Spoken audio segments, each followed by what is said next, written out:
దివంగత వైఎస్ రాజశేఖర్ రెడ్డి రాజకీయ ప్రస్థానాన్ని వివరించిన ఈ చిత్రానికి సీక్వెల్ గా తెరకెక్కిన యాత్ర 2 విశేషమైన గుర్తింపు తెచ్చుకుంది. 2019 ఎన్నికలకు ముందు వైఎస్ జగన్ మోహన్ రెడ్డి ఎన్నికల అవకాశాలను బలోపేతం చేయడంలో ఇది పాత్ర పోషించింది. టైమ్స్ ఆఫ్ ఇండియా దీనికి 3.05 రేటింగ్ ఇచ్చింది. తన తండ్రి, అప్పటి ఆంధ్రప్రదేశ్ ముఖ్యమంత్రి వైఎస్ రాజశేఖర రెడ్డి యొక్క విషాద మరణం తరువాత వైఎస్ జగన్ మోహన్ రెడ్డి యొక్క సంకల్ప ప్రయాణంతో ఈ చిత్రం తెరకెక్కుతుంది.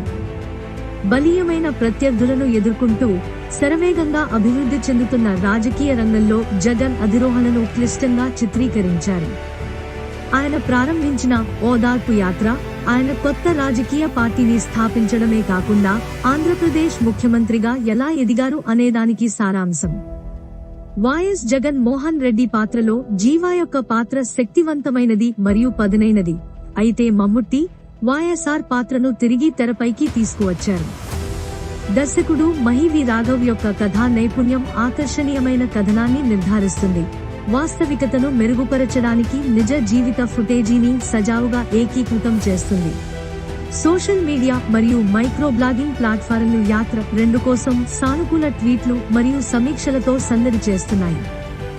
లెజెండరీ పొలిటీషియన్ కు తగిన నివాళి అర్పించినందుకు దర్శకుడు మహి రాఘవ్ను అభిమానులు ప్రశంసిస్తున్నారు.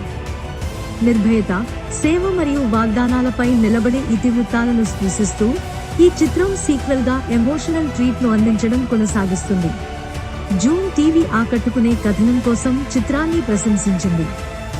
ఫిబ్రవరి 8, 2024న విడుదలైన యాత్ర 2 ఆకర్షణీయమైన కథనాన్ని సజావుగా కొనసాగిస్తుంది. మహి రాఘవ్ దర్శకత్వం, మమ్ముట్టి యొక్క అద్భుతమైన నటనతో పాటు వైఎస్ రాజశేఖర రెడ్డిపై భావోద్వేగ ప్రతిధ్వనించే బయోపిక్ ను అందించారు. సారాంశంలో యాత్ర 2 శక్తి, విధేయత మరియు పాలన యొక్క డైనమిక్స్ పై వెలుగునిస్తుంది. వీక్షకులను వారి రాజకీయ అనుబంధాలను బట్టి విభిన్నంగా ఆకర్షిస్తుంది. వైఎస్ జగన్ మోహన్ రెడ్డి పాత్రలో జీవా పాత్ర, మమ్ముట్టి గౌరవప్రదమైన ఉనికితో ఈ తెలుగు రాజకీయ నాటకాన్ని తప్పక చూడవలసి ఉంటుంది.